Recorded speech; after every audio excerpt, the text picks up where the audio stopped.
آپ کے خادم خاص حضرت انس بن مالک رضی اللہ تعالیٰ عنہ فرماتے ہیں کہ ہمارے گھر میں ایک کنواں تھا جس میں نبی پاک صلی اللہ علیہ وسلم نے اپنا لعاب مبارک ڈالا تھا۔ اب اس کی کیفیت یہ تھی کہ مدینے میں اس سے بڑھ کر کسی کنویں کا پانی اتنا میٹھا نہ تھا۔ السلام علیکم ورحمۃ اللہ وبرکاتہ۔ ناظرین، ویب سیریز حضور صلی اللہ علیہ وسلم کی خوبصورتی کی آج 5th ایپیسوڈ ہے۔ اس ایپیسوڈ میں ہم نبی کریم صلی اللہ علیہ وسلم کے منہ مبارک، لعاب دہن یعنی تھوک مبارک اور دندان مبارک یعنی دانت مبارک کے حسن و جمال اور خوبیوں کے بارے میں سنیں گے۔ ایپیسوڈ میں جو بھی قرآنی آیات یا روایات بیان ہوں گی ان کے ریفرنسز آپ ویڈیو کی ڈسکرپشن میں جا کر چیک کر سکتے ہیں۔ ناظرین، پیارے آقا صلی اللہ علیہ وسلم کے مبارک لب نہایت ہی خوبصورت، تھوڑے بہت ریڈش اور حسن نزاکت میں اپنی مثال آپ تھے، دیور یونیک۔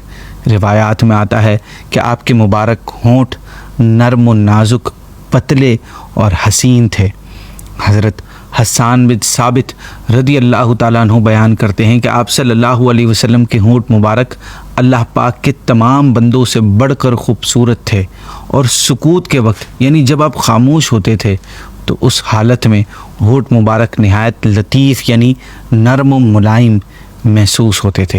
حضرت جابر بن سمورہ رضی اللہ تعالیٰ عنہ بیان کرتے ہیں کہ آپ صلی اللہ علیہ وسلم کشادہ منہ والے تھے، یعنی آپ کا منہ مبارک تنگ نہیں تھا۔ ناظرین، علماء کرام فرماتے ہیں کہ عرب تنگ منہ کو ناپسند کرتے تھے اور کشادہ منہ کو اچھا جانتے تھے۔ آپ صلی اللہ علیہ وسلم کا منہ مبارک بالکل بیلنس ہونے کے ساتھ ساتھ اتنا کشادہ تھا کہ دیکھنے والے کو دلکش لگتا تھا۔ آپ کو کبھی جمائی نہیں آئی، کیونکہ جمائی شیطان کے اثر سے ہوا کرتی ہے، اور انبیاء کرام علیہم الصلاۃ والسلام شیطان کے اثر سے محفوظ و معصوم ہیں۔ حضور کا منہ مبارک اس لیے بھی با کمال تھا کہ اس سے نکلنے والی بات اللہ کی وحی ہوتی تھی، اور تمام مخلوق خدا میں صرف آپ ہی کی ذات کریمہ وہ ہے جن کے منہ سے نکلنے والی ہر بات کے بارے میں یہ گارنٹی دی گئی ہے کہ اس میں نفسانی خواہش کا دخل نہیں ہو سکتا، بلکہ وہ فرسٹ اینڈ لاسٹ رب کی وحی اور رہنمائی میں ہوتی ہے۔ پیارے آقا کی بات کو اپنی بات قرار دیتے ہوئے رب العزت قرآن پاک میں فرماتا ہے، اور وہ کوئی بات خواہش سے نہیں کہتے، وہ وہی ہی ہوتی ہے جو انہیں کی جاتی ہے۔ اس حوالے سے حضرت عبداللہ بن عمر رضی اللہ تعالیٰ عنہ بیان کرتے ہیں کہ نبی کریم جو گفتگو فرماتے اسے نوٹ کر لیا کرتا تھا میں، تاکہ اسے یاد کر سکوں۔ ایک موقع پر قریش کے کچھ لوگوں نے مجھ سے کہا کہ تمہارا نبی کریم کی ہر بات کو لکھنا یہ عمل صحیح نہیں ہے، کیونکہ نبی کریم ہر وقت ایک کنڈیشن میں نہیں ہوتے، کبھی خوش ہوتے ہیں، کبھی جلال میں کی کیفیت ہوتی ہے، اور جو بات انسان غصے میں کہہ دیتا ہے دوسری حالت میں نہیں کہتا، اس لیے تمہارا نبی کریم کی ہر بات کو لکھ دینا درست نہیں ہے۔ آپ فرماتے ہیں کہ ان کی یہ بات مجھے سمجھ آئی، لہٰذا میں نے آپ کی عام کنورزیشن لکھنا چھوڑ دی اور نبی کریم کو بھی اس بات پر انفارم کر دیا، جس کے بعد نبی کریم صلی اللہ علیہ وسلم نے اپنے منہ کی طرف اشارہ کرتے ہوئے مجھ سے ارشاد فرمایا کہ تم میری بلا جھجک باتیں لکھ لیا کرو کہ اس منہ سے حق کے سوا کچھ نہیں نکلتا۔ حضرت ابو ہریرہ رضی اللہ تعالیٰ عنہ سے روایت ہے، ایک مرتبہ حضور صلی اللہ علیہ وسلم نے صحابہ سے فرمایا کہ جو خبر بھی میں تمہیں دیتا ہوں وہ یقیناً اللہ کی طرف سے ہوتی ہے، اور اس میں کسی قسم کا شک و شبہ نہیں ہوتا۔ اس پر صحابہ کرام نے عرض کیا، رسول اللہ صلی اللہ علیہ وسلم، آپ تو ہم سے کبھی کبھی خوش طبعی یعنی مزاح بھی فرماتے ہیں۔ تو آپ نے فرمایا، میں خوش طبعی کرتا ہوں مگر حق کے سوا کچھ نہیں کہتا۔ مشہور و معروف شاعر امام احمد رضا خان کے مشہور صلاۃ السلام مصطفیٰ جان رحمت پہ لاکھوں سلام کا ایک شعر ہے کہ وہ دہن جس کی ہر بات وحی خدا، چشمہ علم و حکمت میں لاکھوں سلام۔ آپ اس شعر میں کہتے ہیں کہ جس منہ سے نکلنے والی ہر بات وحی خدا کا درجہ رکھتی ہے، اس علم و حکمت کے چشمہ فیض پر لاکھوں سلام ہوں۔ ناظرین، پیارے آقا کے منہ مبارک سے نکلنے والے لعاب دہن یعنی تھوک مبارک کی بھی کیا شان تھی۔ آپ کا لعاب دہن خوشبودار اور نہایت مہکدار تھا۔ اگر کوئی غمگین اس سے برکت حاصل کرتا تو اس کا غم خوشی میں تبدیل ہو جاتا، کسی کے جسم کی کسی پارٹ پر لگ جاتا تو وہ حصہ خوشبودار ہو جاتا، اگر کوئی زخمی یا بیمار شخص لعاب مبارک کو استعمال کرتا تو شفا پا جاتا۔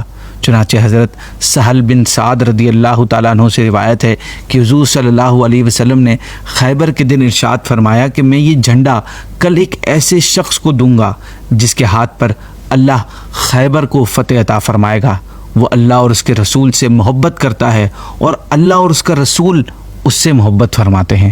احادیث میں آتا ہے صحابہ کرام نے وہ رات بڑی بے چینی میں گزاری کہ نہ جانے کس خوش نصیب کو پیارے آقا کل جھنڈا عطا فرمائیں گے۔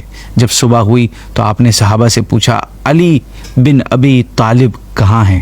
صحابہ نے عرض کیا رسول اللہ صلی اللہ علیہ وسلم ان کی آنکھوں میں تکلیف ہے، وہ اس لیے نہیں آئے۔ آپ نے فرمایا انہیں میرے پاس لاؤ۔ چنانچہ جب پیارے آقا کی خدمت میں حاضر ہوئے تو سرکار نے ان کی آنکھوں پر اپنا لعاب دہن لگا دیا اور ان کے لیے دعا فرمائی۔ مولا علی کی آنکھیں فوراً ٹھیک ہو گئیں اور ناظرین ایسی ٹھیک ہوئیں کہ گویا کبھی ان میں تکلیف تھی ہی نہیں۔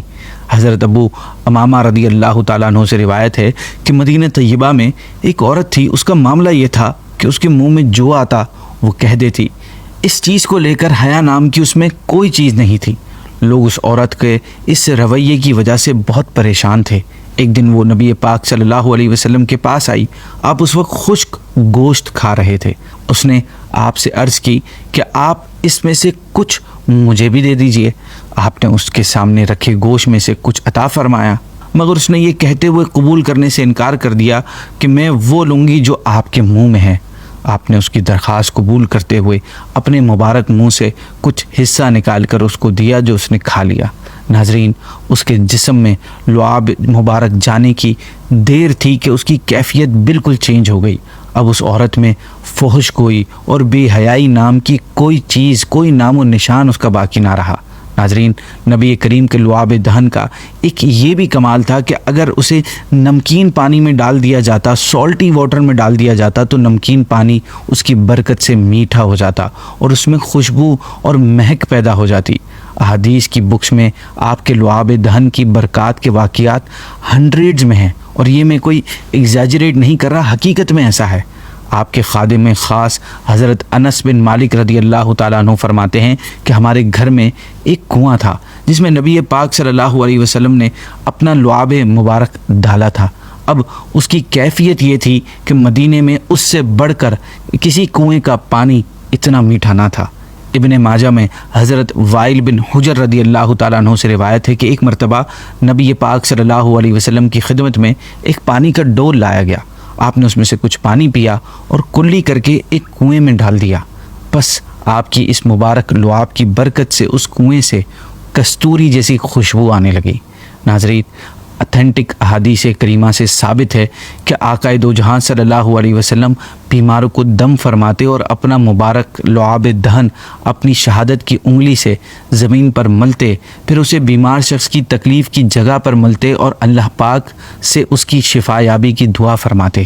حضرت عائشہ صدیقہ طیبہ طاہرہ رضی اللہ تعالیٰ عنہ بیان کرتی ہیں کہ جب کسی انسان کو تکلیف ہوتی یا کوئی زخم ہوتا تو نبی پاک اپنا لعاب دہن مٹی کے ساتھ ملا کر اس پر لگاتے اور اس کی شفا یابی کے لیے یہ مبارک الفاظ دہراتے کہ اللہ کے نام سے شفا طلب کر رہا ہوں۔ ہماری زمین کی مٹی اور ہم میں سے بعض کا لعاب اللہ کے حکم سے ہمارے مریض کو شفا دیتا ہے۔ ایسی مثالیں بھی ملتی ہیں کہ جب کوئی بچہ پیدا ہوتا تو صحابہ کرام اسے گھٹی دلوانے کے لیے نبی کریم کی بارگاہ میں حاضر ہوتے۔ آپ اس نیو بورن بیبی کے منہ میں اپنا مبارک لعاب دہن ڈالتے اور یوں اس بچے کے پیٹ میں سب سے پہلے جو چیز پہنچتی تھی وہ حبیب خدا صلی اللہ علیہ وسلم کا مبارک لعاب دہن ہوتا۔ حضرت اسماء بنت ابو بکر حضرت عبداللہ بن زبیر رضی اللہ تعالیٰ عنہما کی ولادت کے ٹائم کے بارے میں بتاتی ہیں کہ میں مکے سے ہجرت کے لیے اس حالت میں نکلی کہ ولادت کا وقت انتہائی قریب پہنچ چکا تھا۔ آپ کہتی ہیں کہ میں مدینہ آئی اور قباء میں اتری اور وہیں عبداللہ بن زبیر پیدا ہوئے۔ پھر میں انہیں لے کر نبی کریم کی خدمت میں حاضر ہوئی اور میں نے انہیں آپ صلی اللہ علیہ وسلم کی گود مبارک میں ڈال دیا۔ آپ نے کھجور منگوائی اور اسے چبایا۔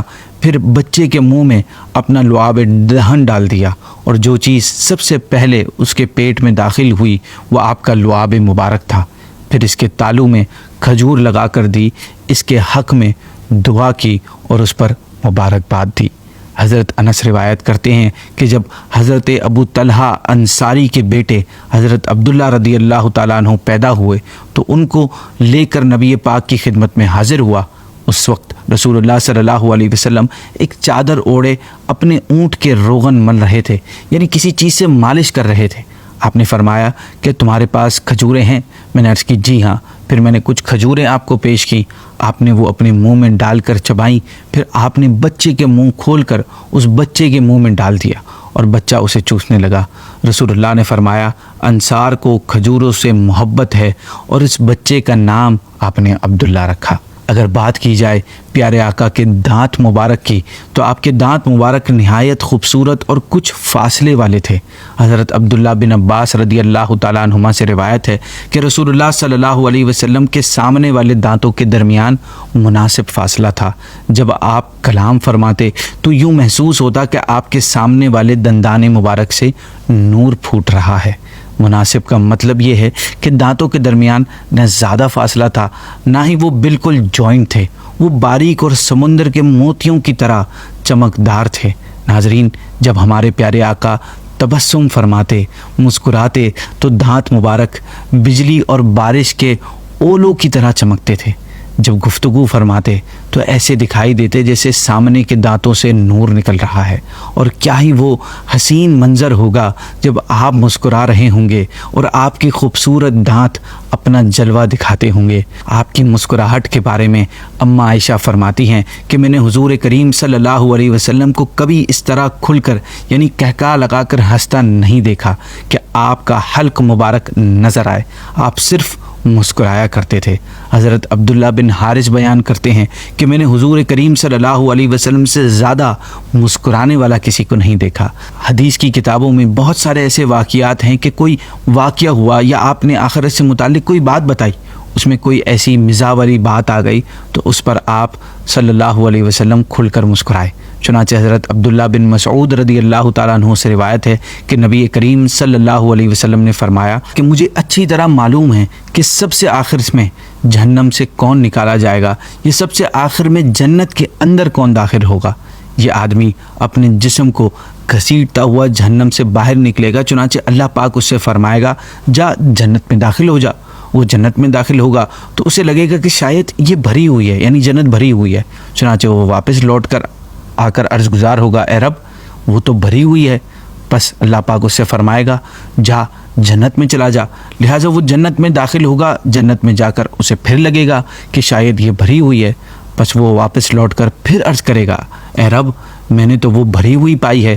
چنانچہ اللہ پاک اس سے فرمائے گا جا اور جنت میں داخل ہو جا، کیونکہ تیرے لیے جنت میں دنیا کے برابر بلکہ اس سے 10 گنا زیادہ حصہ ہے، یا فرمایا تیرے لیے 10 دنیاؤں کے برابر حصہ ہے۔ وہ عرض کرے گا اے اللہ کیا تو مجھ سے مزاح کر رہا ہے، حالانکہ تو حقیقی مالک ہے۔ حضرت عبداللہ بن مسعود بیان کرتے ہیں کہ میں نے دیکھا کہ اس بات پر حضور ہنس پڑے، یہاں تک کہ آپ کے دانت مبارک نظر آنے لگے۔ آپ نے فرمایا یہ اہل جنت کے سب سے کم درجے والے شخص کا حال ہے۔ اللہ پاک ہم سب کو دنیا و آخرت میں پیارے آقا کی زیارت نصیب کرے، بالخصوص ہمیں اپنے محبوب کا مسکراتا ہوا چہرہ دکھائے، وہ مسکراہٹ جس پر دنیا کی ہر خوشی، ہر مسکراہٹ قربان۔ آمین۔ ناظرین، اسی کے ساتھ آج کی ایپیسوڈ کو اینڈ کرتے ہیں۔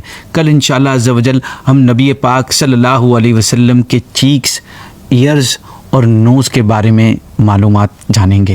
اگر آپ کو یہ ویڈیو اچھی لگی ہے تو اسے اپنے دوستوں احباب کے ساتھ شیئر کیجیے۔ جزاک اللہ۔